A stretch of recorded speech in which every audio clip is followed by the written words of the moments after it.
Bismillahirrahmanirrahim. Assalamualaikum warahmatullahi wabarakatuh. Halo anak-anakku sekalian, berjumpa lagi dengan Ibu Anissa dalam rangka kegiatan pembelajaran jarak jauh pada mata pelajaran matematika. Nah, pada pertemuan kali ini kita masih akan membahas mengenai statistika. Oke. Nah, tapi sebelum masuk ke materi intinya, di sini Ibu mau menyampaikan terlebih dahulu mengenai persepsi. Pada pertemuan sebelumnya, kita sudah membahas mengenai ukuran pemusatan data. Nah, pada ukuran pemusatan data ini terdapat 3 bagian, yaitu mengenai mean, median, dan modus.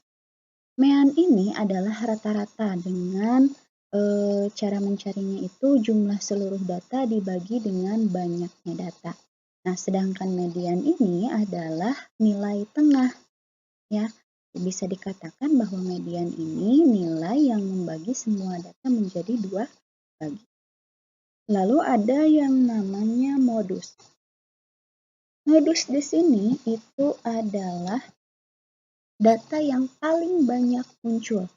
Ya, pada satu data bisa terdapat beberapa modus, ya, tergantung dari frekuensi atau jumlah dari data tersebut. Nah, ini adalah ukuran pemusatan data. Nah, pada pertemuan kita kali ini, kita akan membahas mengenai ukuran penyebaran data, yang diantaranya ada jangkauan, kuartil, jangkauan interkuartil, dan simpangan kuartil atau jangkauan semi-interkuartil. Oke, gak usah berlama-lama, kita langsung aja ke materi inti pada kali ini. Sesuai yang disebutkan tadi di tujuan pembelajaran, bahwa ukuran penyebaran data itu terdapat 4 jenis. Yang pertama ada jangkauan, lalu ada kuartil, lalu ada jangkauan interkuartil, dan yang terakhir ada simpangan kuartil atau jangkauan semi-interkuartil. Kita masuk ke yang pertama, yaitu jangkauan. Apa sih itu jangkauan? Nah, jangkauan itu adalah rentang dari suatu kumpulan data, ya, atau selisih antara datum atau data utama terbesar dan juga datum terkecil. Jadi untuk mencari jangkauan itu tinggal kamu kurangi dari data terbesar dikurangi dengan data terkecil. Nah, atau kata lain dari jangkauan itu adalah range. Ya. Jadi untuk mencari jangkauan juga bisa kamu dengan menggunakan bahasa range, ya. Dengan X maksimal dikurangi dengan X minimal. Ya, X di sini itu menunjukkan data. Jadi data maksimal dikurangi data minimal. Gitu ya. Nah, daripada pusing-pusing, kita lihat langsung saja ke contohnya. Di sini kita punya data 8, 7, 7, 5, 8, 10, 9, 8, 7, 6, 5, 4, 2, 6, dan 7.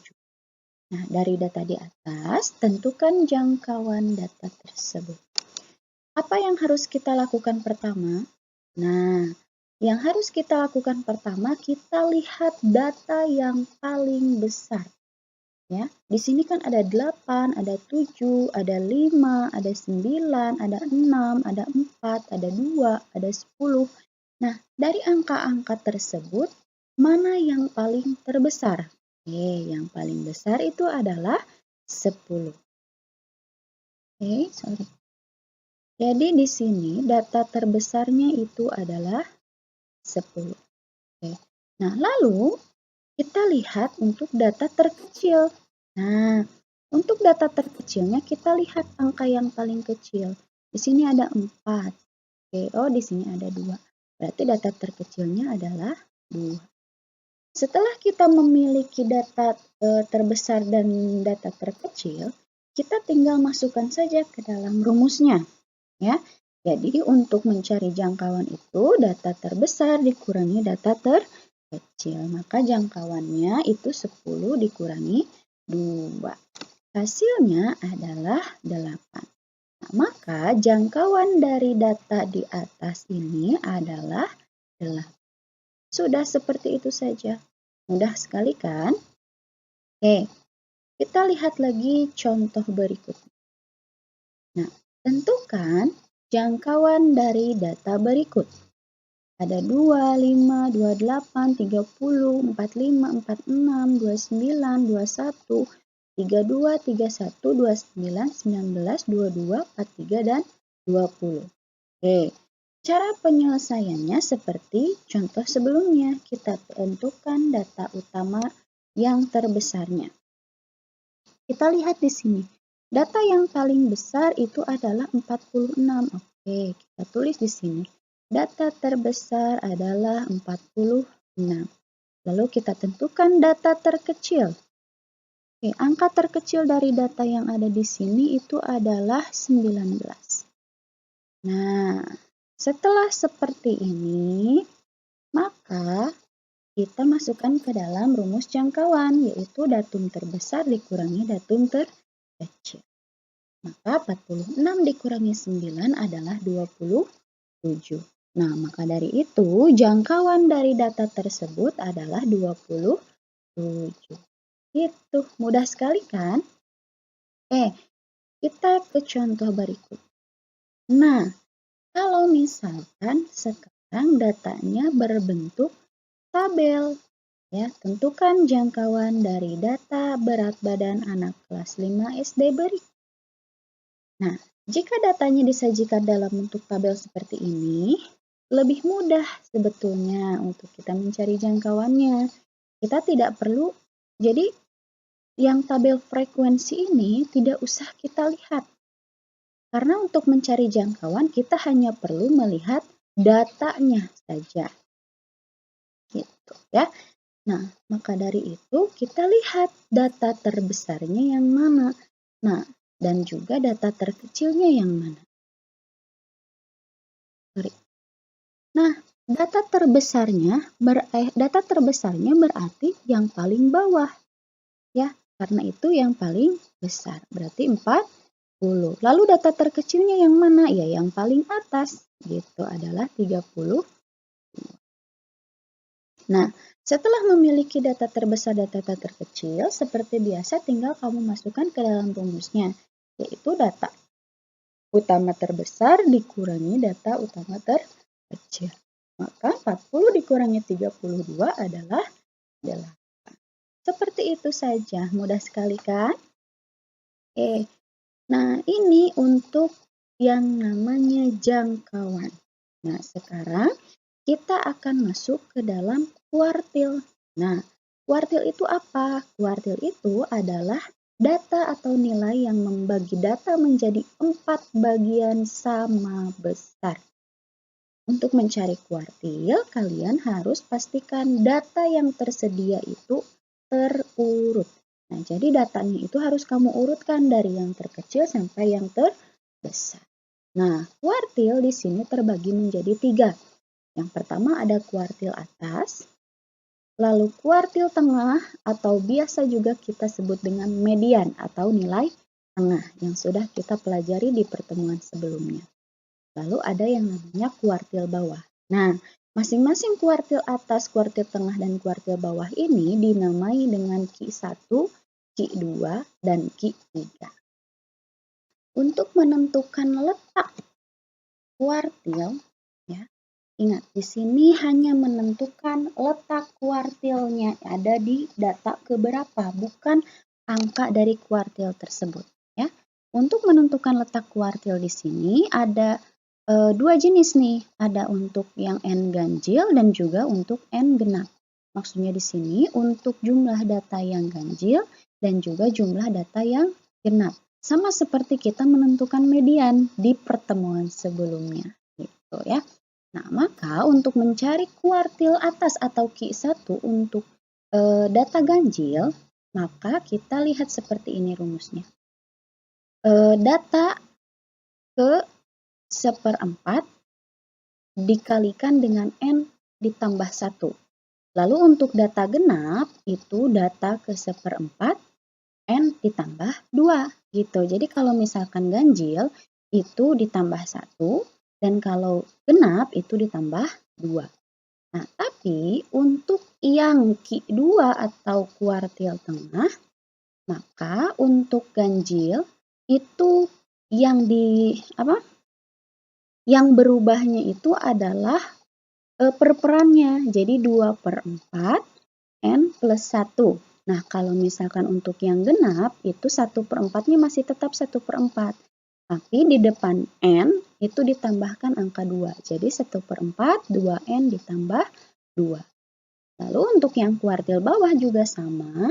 Kalau untuk yang ganjil yang ditambahkan itu adalah perperannya. Jadi 3/4 dikali dengan N ditambah 1. Nah, untuk N genap tentu 1/4 dikalikan dengan 3N ditambah 2. Nah, ini rumus untuk menentukan letak kuartil ada di sebelah mana, ada di data yang keberapa, ya. Nah, kita langsung saja ke contohnya supaya tidak pusing ya. Di sini kita punya data 6, 8, 5, 7, 9, 3, 5, 5, 8, 4, dan 6. Nah, dari data di atas tentukan Q1, Q2, dan Q3.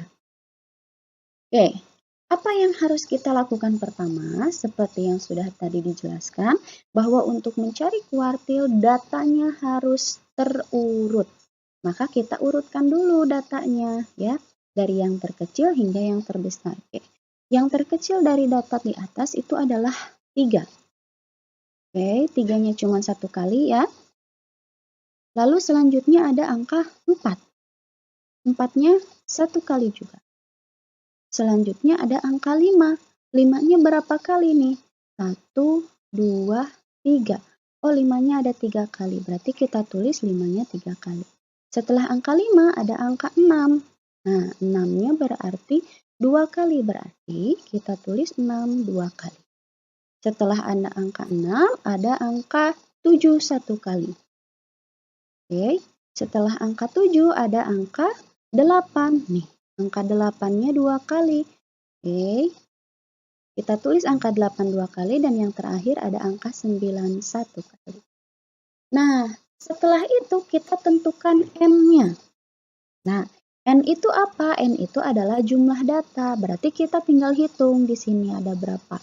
1, 2, 3, 4, 5, 6, 7, 8, 9, 10, 11. Oh, berarti N-nya adalah 11. Dan 11 itu adalah ganjil. Nah, maka kalau ganjil kita gunakan rumus yang ini. 1/4 N ditambah 1. Ingat ya, kalau misalkan genap kan ditambah 2. Tinggal kita masukkan ke dalam rumusnya. Letak dari Q1 itu adalah data ke seperempat dikalikan dengan N-nya 11 ditambah 1. Oke, 11 tambah 1 itu adalah 12. Dan 12 dibagi 4 adalah 3. Nah, maka letak dari Q1 adalah X3. Atau bisa kita baca, letak dari Q1 itu adalah pada data ketiga atau bilangan ketiga. Nah, bilangan ketiganya itu adalah yang mana? Kita hitung dari data yang terurut. Oke, data ketiga berarti 1, 2, 3. Nah, berarti Q1-nya itu adalah 5. Seperti itu. Nah, lalu yang kedua itu untuk median atau Q2. Nah, untuk Q2-nya seperti ini. Berarti X 2/4 N plus 1. X 2/4 11 ditambah 1. Berarti 2/4 dikali 12, 24 dibagi 4, dan hasilnya adalah 6. Nah, maka dari itu, letak dari Q2 adalah X6. Atau Q2 terletak pada bilangan ke-6, yaitu, nah kita lihat, tadi ini kan 3, 4, 5, 6. Oke, berarti Q2-nya itu adalah 6. Oke, lalu masuk ke Q3. Nah, Q3-nya berarti 3/4 N plus 1, yaitu 11 ditambah 1, 12. Berarti 12 dikali 3, 36. Dan 36 dibagi 4 adalah 9. Maka letak dari Q3 itu ada di data ke-9. Ya. Tadi ini kan 6, 7, 8, 9. Nah, di sini. Berarti Q3-nya itu adalah 8. Seperti itu. Mudah sekali kan? Ini untuk data yang ganjil. Sekarang kita lihat untuk contoh soal data yang genap. Nah, ada sebuah data yang tertera, tentukan Q1, Q2, dan Q3-nya. Maka dari itu kita harus urutkan datanya terlebih dahulu. Yang pertama itu terkecil ada 3. 3-nya sebanyak 3 kali. Nah, lalu angka 4. 4-nya itu ada 2 kali. Maka kita tulis 2 kali. Lalu angka 5 ada 4 kali. Angka 6 ada 3 kali. Angka 7 sekali. Dan angka 8 4 kali. Lalu angka 9 3 kali. Nah, setelah datanya terurut seperti ini, kita tulis N-nya. N-nya berapa? Kita hitung datanya ada berapa. 1, 2, 3, 4, 5, 6, 7, 8, 9, 10, 11, 12, 13, 14, 15, 16, 17, 18, 19, 20. Maka dari itu N-nya adalah 20. Dan 20 ini adalah angka genap. Ya. Nah, maka dari itu kita gunakan rumus yang genap. Nah, seperti ini. X 1/4 N ditambah dengan 2. Maka dari itu 1/4 20 ditambah 2 yaitu 1/4 dikali 22. Nah, selanjutnya berarti 22 dibagi 4 itu adalah 5,5. Nah, Ibu gimana sih? Kok ini berarti 5,5? Berarti letak dari Q1-nya itu ada di angka ke 5,5. Nah, gimana caranya? Seperti menentukan median di pertemuan sebelumnya, kalau ada 5,5 seperti ini, maka letak bilangan Q1 itu, letak data Q1 itu ada di angka ataupun data ke-5 ditambahkan dengan data ke-6, kamu bagikan dengan 2. Gitu. Jadi kita lihat ya, karena di sini 5,5 maka kita lihat data ke-5. 1, 2, 3, 4, 5. Nih, angka ke-5 dan juga angka ke-6. Nah, ada angka 4 dan angka 5. Ya, kamu tambahkan. 4 tambah 5 adalah 9. Berarti 9 dibagi 2 adalah 4,5. Maka dari itu Q1-nya itu adalah 4,5. Selanjutnya untuk menentukan Q2. Ya. Di sini berarti Q1-nya itu adalah 4,5. Selanjutnya untuk menentukan Q2, kita gunakan rumus X 1/4 2N ditambah 2 karena ini datanya genap. Maka kita tentukan Q2-nya itu X 1/4 2 dikali 20 ditambah 2.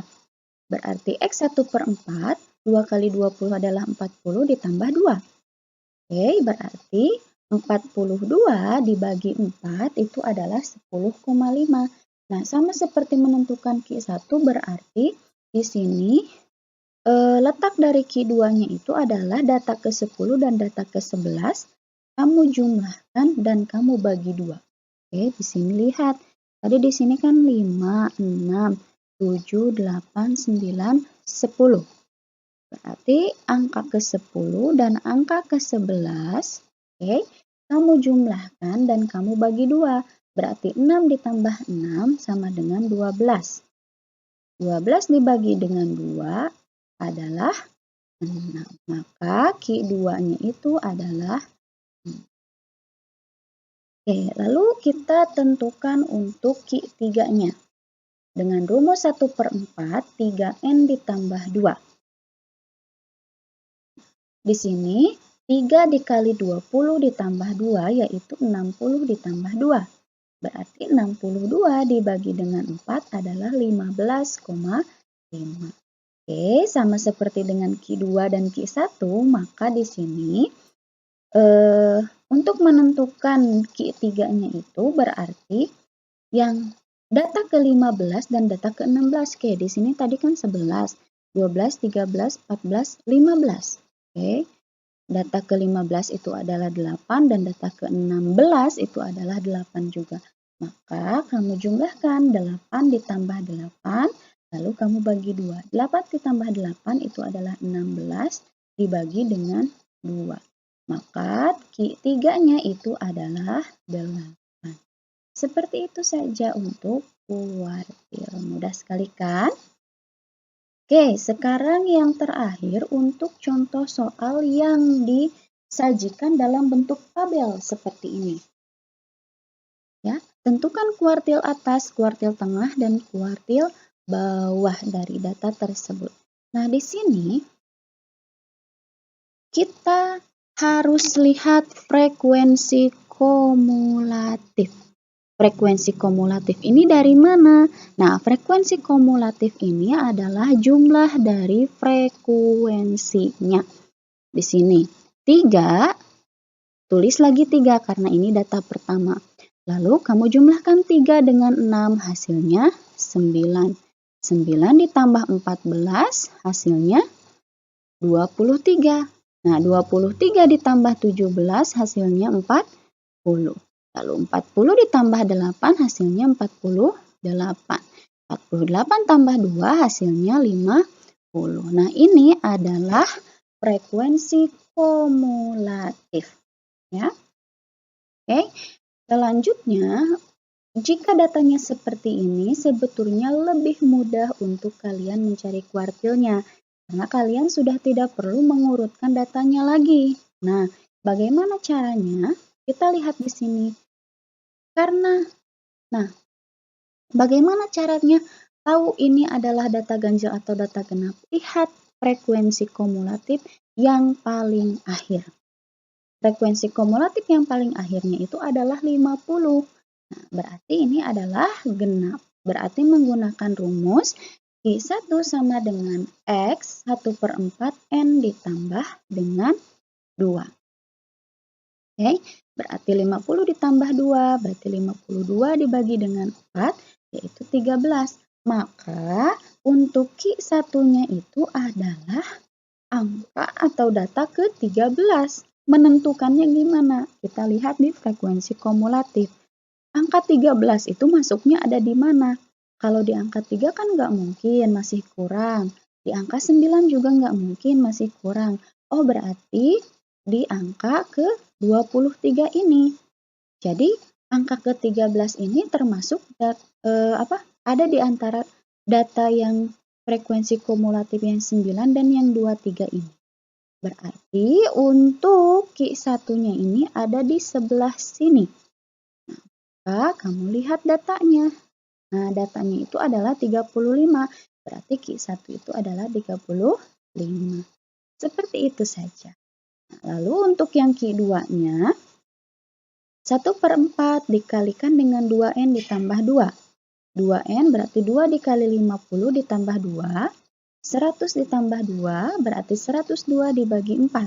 102 dibagi 4 adalah 25,5. Nah, maka dari itu untuk Q2-nya itu adalah data ke-25 ditambahkan dengan data ke-26. Lalu kamu bagi 2. Kita lihat, tadi kan di sini 23. Nah, ini masih kurang ke 25. Oh, berarti di angka selanjutnya di sini. Berarti data ke-25-nya itu 37. Nah, selanjutnya 26 kan di sini masih ke 40 ya.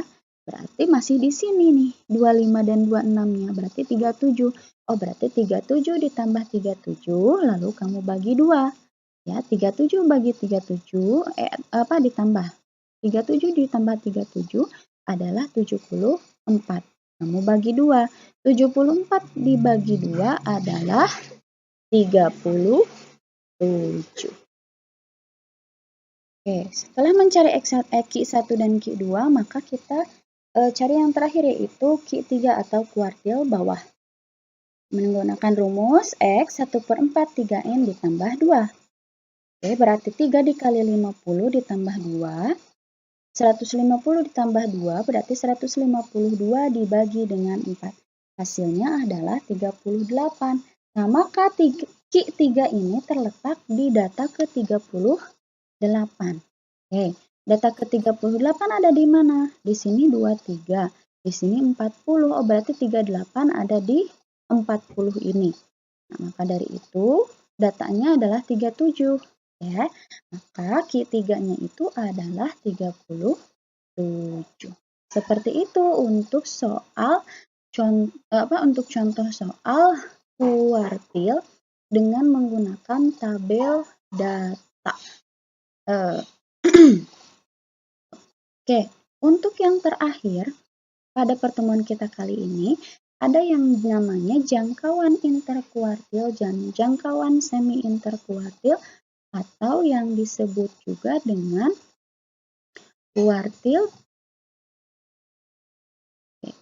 Nah, di sini jangkauan interkuartil adalah selisih antara kuartil atas dan kuartil bawah.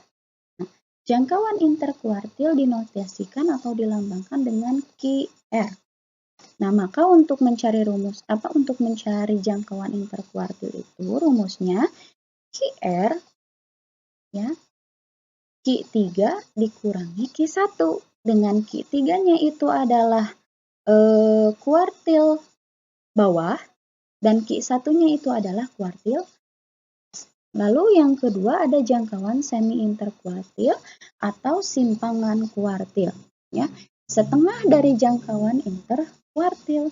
Nah, jangkauan semi interkuartil atau simpangan kuartil ini dinotasikan atau dilambangkan dengan QD, D kecil ya. Tadi kita sudah bisa menentukan rumusnya nih, karena jangkauan semi interkuartil ini adalah setengah dari jangkauan interkuartil. Nah, maka rumusnya QD itu setengah dari QR. Atau kalau QR-nya belum kita ketahui, berarti QD sama dengan setengah dikalikan dengan Q3 dikurangi Q1. Kita langsung ke contoh soalnya saja. Nah, kalau misalkan ada seperti ini, ya, 32, 34, nah datanya itu data berbentuk tabel. Nah, kita telah ketahui dari contoh soal sebelumnya bahwa Q1-nya 35, Q2-nya 37, dan Q3-nya juga 37. Oke, berarti jangkauan interkuartilnya itu adalah Q3 dikurangi Q1, Q3-nya 37, Q1-nya 35. Oke, berarti 37 dikurangi 35. QR sama dengan 2. Udah deh, tinggal seperti itu saja. Nah, lalu kalau jangkauan semi interkuartil, berarti kan rumusnya QD sama dengan setengah dari QR. Nah, setengah dari QR-nya adalah 2. Setengah dari 2 adalah 1 atau 2 dibagi 2 adalah 1. Nah, maka jangkauan interkuartilnya 2 dan jangkauan semi interkuartilnya atau simpangan kuartilnya adalah 1. Sudah seperti itu saja. Oke, alhamdulillahirobbilalamin. Pada pertemuan kali ini kita telah membahas mengenai ukuran penyebaran data yang di dalamnya ada 4 jenis. Tadi ada apa aja? Ada jangkauan, ada kuartil, ada jangkauan interkuartil, dan juga ada jangkauan semi interkuartil atau simpangan kuartil. Nah, untuk keempat jenis ini telah kita pelajari dan silahkan kalian rangkum materi ini pada buku catatan ya, dan kerjakan juga kuisisnya. Nah, mungkin dari Ibu cukup sekian. Wabillahi taufiq wal hidayah. Wassalamualaikum warahmatullahi wabarakatuh.